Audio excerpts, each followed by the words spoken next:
Hey Inklings, Hajra here. Visit my website dashboard for all my online platform links on one page to support my art creation and instruction. Today I'll be discussing and painting the Splendid Fairywren for the January 2020 round of the Animal Artist Collective, which also happens to be the final closing round of the Animal Artist Collective. You can inquire about buying this original painting from me by contacting me via email, commenting on YouTube, or messaging me on Instagram. I do online art sale transactions via a secure PayPal account. Thanks for parking your brushes here, and let the epic art adventures begin. This time, our AAC donations, 50% of my proceeds from selling this artwork, will go to helping Australian wildlife exclusively, as they are really experiencing a tragedy right now, with the wildfires down under with a staggering 1 billion animal lives lost thus far. Okay, so I'm going to talk a little bit about also the process. So it'll be interspersed with me talking about the fairy wren and the natural history information on that bird. So I started out by putting in my magenta ink, and I'm going to be using these Dr. Phil Martin Bombay inks, which are waterproof. I'm going to be using these for the next few months until they run out, because the bottles were like really ridiculously hard to open. So I actually moved all these inks into this container with sections that has a silicone lid. They're much easier for me to use. And so far, they've been in there for 2 months and they have not dried out. And once they're gone, I'm just not going to get them again because, frankly, it was just too much of a headache trying to get those bottles open, and I had to use like bottle openers or ask Elijah for help. That doesn't always work for me, so I think I'm going to stick to my cans of watercolor and gouache and my Inktense stuff and not get any more bottles of ink, because they're even harder to use than tubes of paint, and using these bottles is no different. In fact, it's worse. So I'm going to be using it in different ways. So I'm going to be using the ink transparently like watercolor sometimes. Other times I think I'll make it more opaque like gouache. So if you ever wanted to learn how to use these Phil Martin Bombay inks, then you can go along on this ride with me, because I'm definitely going to be using them up. Because I just do want to use these up because I don't want to be wasteful, and I don't want them just dry out in this box, because I do feel like they'll dry out if I leave them alone for too long. So I'm going to try to use them up. After that, I'll get back to my regularly scheduled program with watercolors and gouache and some Inktense. So I did the magenta color, and then after that, I poked in some of the teal in some areas and some of the blue, and right now it's just going to be a single fill, like a really flat single fill color. I'm actually going to come back later at the end of this piece and add shadows and highlights to this so that it looks more like it matches better with the bird. And I was considering earlier on as I was painting this, should I or should I not add more shadow to this? And I didn't want to make it so realistic. I didn't want it to detract from the fact that it was a stylized decorative piece. But at the same time, I felt like it would match a little bit better with the bird if I gave it just a bit more shadow and highlight volume. So I do that at the end. But it is going to be those 4 colors: the teal ink, the blue ink, the violet ink, and the magenta ink for both the bird and the flowers by the end of this piece. Right now you don't see the purple in the floral area, but it'll come back later in the shadows. So you might know that I left Patreon last October after 2 years of being on Patreon, and I'm also not going to be posting anymore to Skillshare. So Skillshare didn't end up working out for me because the people running that website were horrible, and Patreon didn't end up working out for me because I only got like 50 patrons after 2 years of being on there, and there's just much better uses of my time investment and my limited hand energy that I could do toward art apart from Patreon. I think it's been 3 months almost exactly since I posted my last video, and I'm really excited about focusing again on my original art for exhibitions and picture book projects, and sharing some of that when I have the time on YouTube and Instagram. It's actually quite a relief to decrease my social media and online presence, because it never really worked for me as an introvert anyway, and I've mentioned that numerous times, and I encourage anyone wanting to be productive, creative, and more peaceful and happy psychologically to do the same. Because I do feel like it helped reset my priorities, not posting a video for 3 months and just getting off of places like Patreon and Skillshare. So getting back to this project, I love painting showy, dazzling animals, so it's probably no surprise that I chose the aptly dubbed Splendid Fairywren for this round. The colors he has are some of my favorite colors, and the blues and purples, and they also reminded me of Mughal and Persian manuscript decoration colors. Glorious art I'm lucky to have some connection to via my Pakistani parents. So I chose to take this bird and perch him. He is, after all, from the order of Passeriformes, on the sort of decorative vegetal art that you might find in an old Persian or Mughal manuscript. Maybe in a border, or on a rug, or on a wall. Lots of different art from that part of the world has this in architectural or textile or book decoration. And it made this piece more stylized and unique rather than just him sitting on a real branch.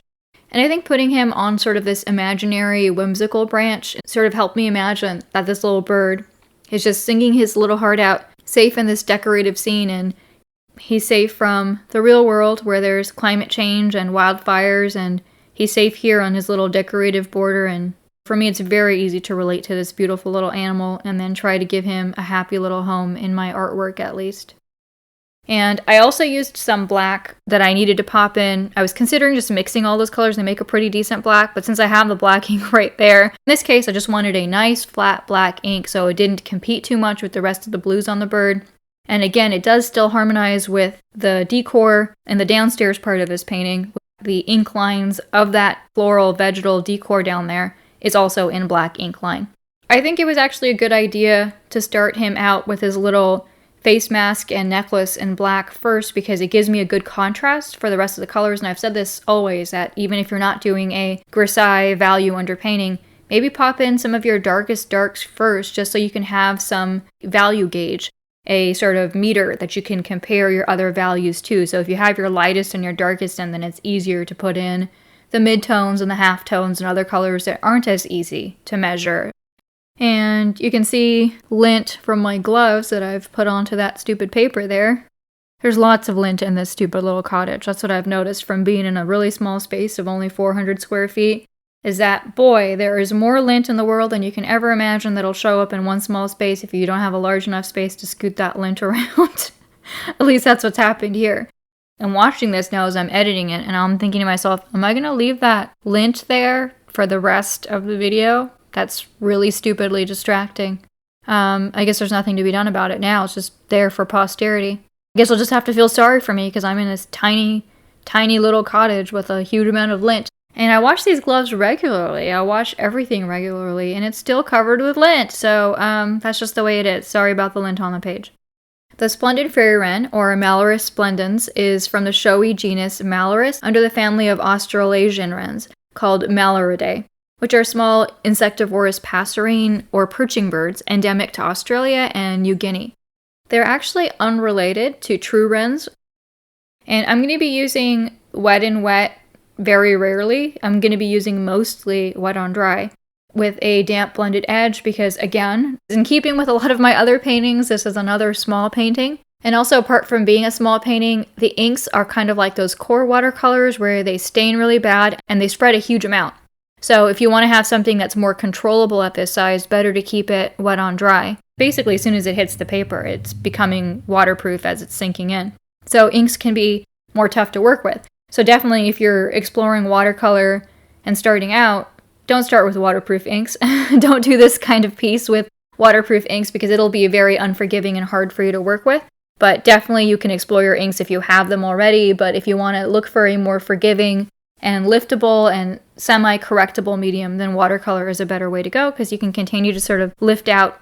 So I've put in a lot of this stuff wet on dry, like I said, and then blended it as fast as I could. Basically, I've got the one shot to do that when it's going down on the paper with a damp brush, and a few areas I did try doing a little bit of wet and wet, but again, like I was saying before, it's not really that helpful and it makes the ink spread even more. So if you're looking to control a shape and render a particular shape and object, then better to have more control than less control, especially in such a small space. So I'm just going ahead and doing most of it wet on dry. True wrens are 88 species from the different, mainly New World family.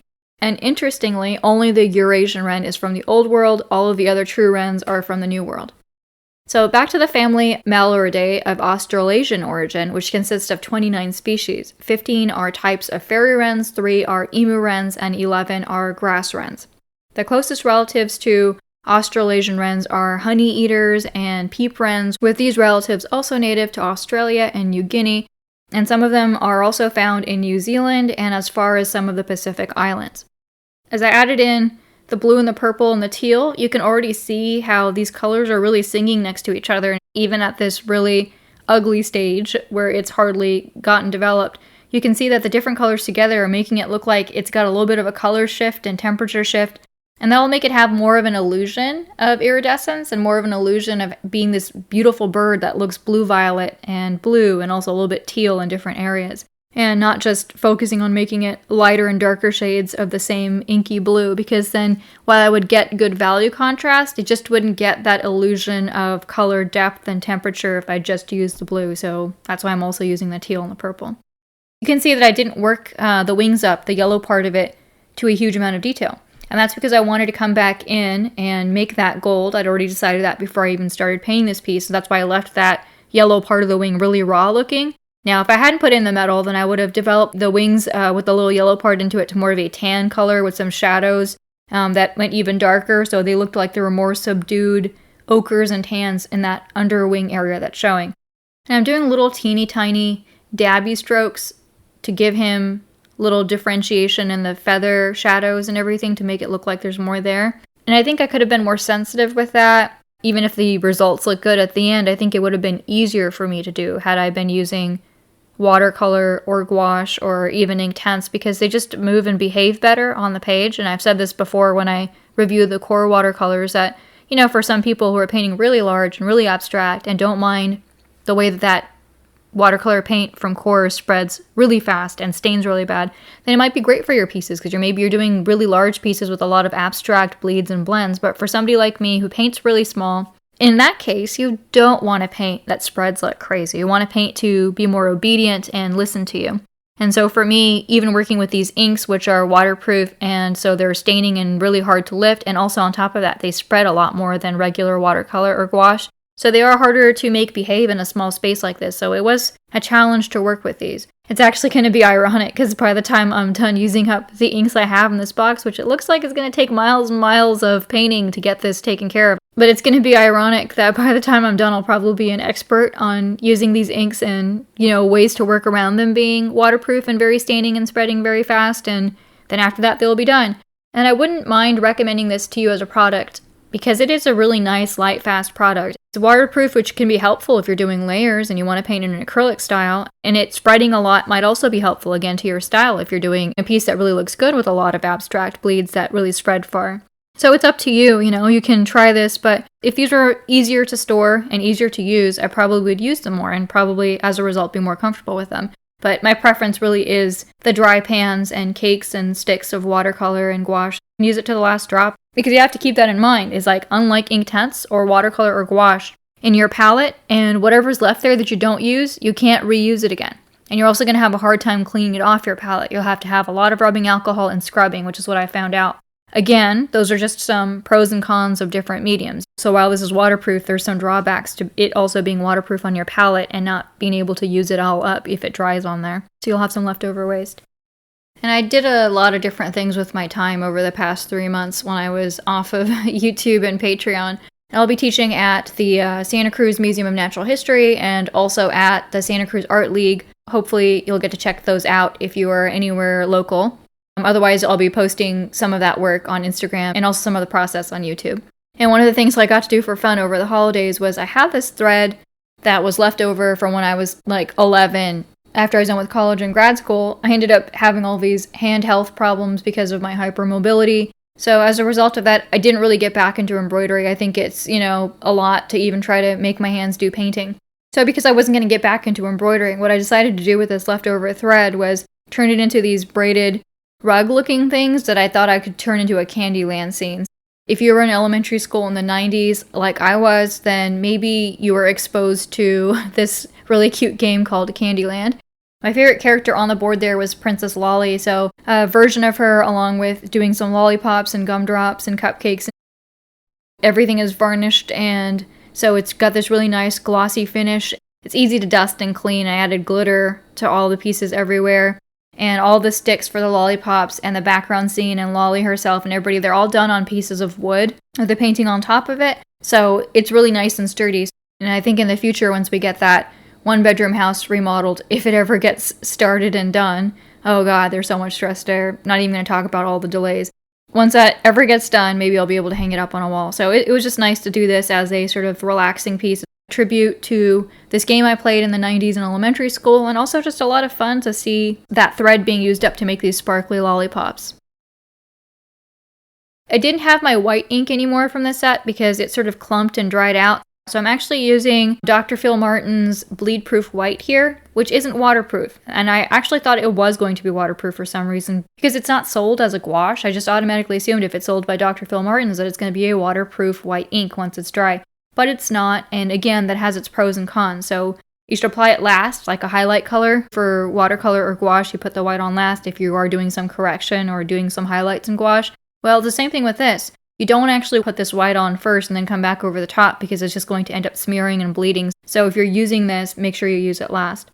On the other hand, if you like to blend and soften stuff down or correct your white, that's going to be easy for you to do because this is not waterproof, so you can lift that white back up. So again, different products, different pros and cons, and different needs. The similarity of the Australasian wrens to the wrens of America and Europe is not genetic. It's simply the result of convergent evolution as independent species sharing similar ecological niches, and thus separately evolving similar forms and functions. Fairy wrens have a pleasant and complex song, with the splendid fairy wren having a harsher and louder call, I guess paralleling his relatively louder colors. The superb and splendid species also have an extra vocalization used during confrontations, in addition to a common alarm call. And as if they weren't already showy enough on their own in full breeding plumage, males also pluck vibrant pink or purple flower petals and present them to females as part of their courtship display. Fairy wrens are socially monogamous, with pairs bonding for life, yet sexually promiscuous opportunistically. And this is different than certain species that are always promiscuous or always monogamous. Petal carrying and presenting might be a strengthening bond between a lifelong mated pair, or for other males to try and win an extramarital affair. Unlike the eastern superb fairy wren, the splendid fairy wren is not well adapted to human-occupied areas and isn't found as much in urban locations. Perhaps this is one reason they are stronger flyers than most other fairy wrens. Within its genus, the splendid is related most closely to the superb, and both these blue fairy wrens are closely related to the purple-crowned fairy wren. This trio happened to be my favorites among the Australasian wrens, and I think I might paint them all in one painting someday. The splendid fairy wren was supposed to be illustrated on an Australian Post 45C pre-stamped envelope in 1999, but a superb fairy wren was illustrated by mistake instead. I can actually empathize with the artist as the names and appearances of these closely related birds are similar. However, the white belly of the male superb fairy wren is a giveaway, distinguishing him from the male splendid fairy wren who has blues all over. And of course the splendid fairy wren is who I'm painting here today. I wanted to really perk it up with that gold, and it happens to make it look more tan and match better, but the real bonus and the real surprise is of course that when you tilt your paper and it's got some metallic paint on it, then you get some really nice fancy sparkly accents that really make a piece stand out. Meter what pieces you're using it on, otherwise all of your pieces become glittery. And then when you go to scan them, they also don't scan well. Metallic paint just does not scan well for prints and such. So I've tried to limit it for pieces and not use it as much, but I really do enjoy it. I mean, I guess it's in my blood because again, in that part of the world, they use gold and silver leaf and enameled gemstones all over those manuscripts. So in this case, I'm using not gold leaf, but the more convenient Finetec metallic gold color that I have, and I've reviewed that in a past video before with the other metallic colors I have.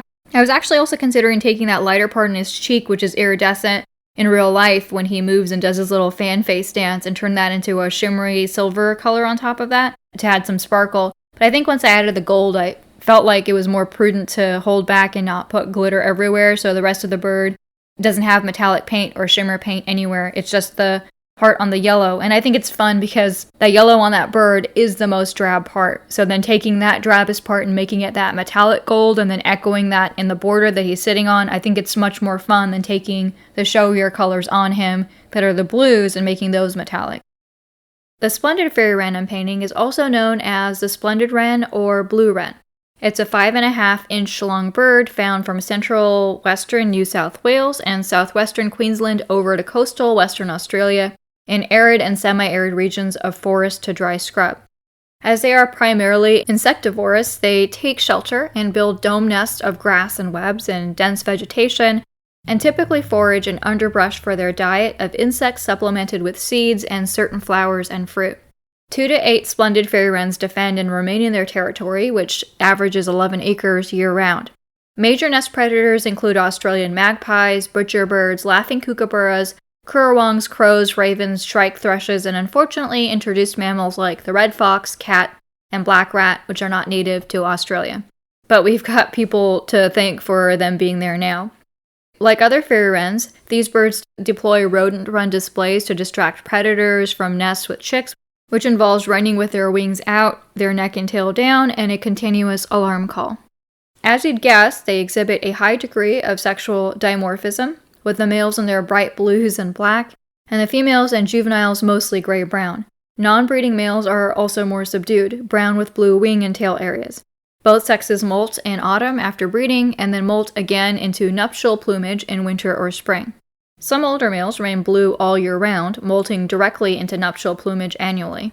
The blue parts of their plumage is highly iridescent, and even more sparkle for when males flatten and extend certain feathers in this really cool face fan display. Just left down to sprucing up the shadows on that floral decor, because to me it just looked a little bit too raw and flat and unfinished in comparison to the bird. So I knew the bird was going to be the most detailed thing in this piece, so I didn't want to make it so detailed that it started to distract from the bird. But I did want to give it purple color as a shadow color, and again harmonize more with the bird up there, who also has purple shadow color. Come back in and also put some highlights in. For the teal, I didn't add shadows because I felt like it would just get too murky and dark, so I just added a highlight. So again, those are personal calls. I didn't put shadows into the magenta petals, and I also didn't put them into the teal part of the leaves either because I felt like it would make it too busy and crowded. So I just kept it to the blue parts where I put in a purple shadow, and then I put white highlights on everything else. Apart from Founders and Liquid Color and Jennifer Charlie, the other participating artists in this AAC round are linked in the description box below. If you found your way to my channel as a result of the Animal Artist Collective, then welcome all watercolor wizards, gouache geeks, and inklings, and I hope you subscribe.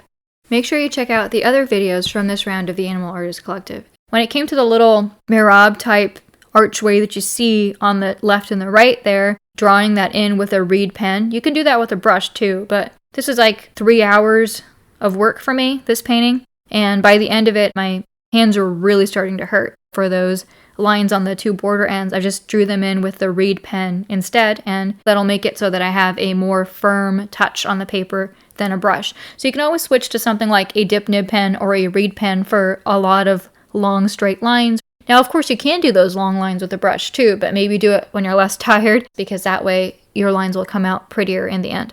Really love how the vivid colors in the bird are harmonized and match with the colors in the floral border below. And I also really like that drab part of the wing, that yellow and tan part of it. It became a really showy part of the wing by adding that metallic gold to it, and that it sort of, again, harmonizes with what's downstairs by adding in that gold metallic paint into some of the areas of that floral border down there.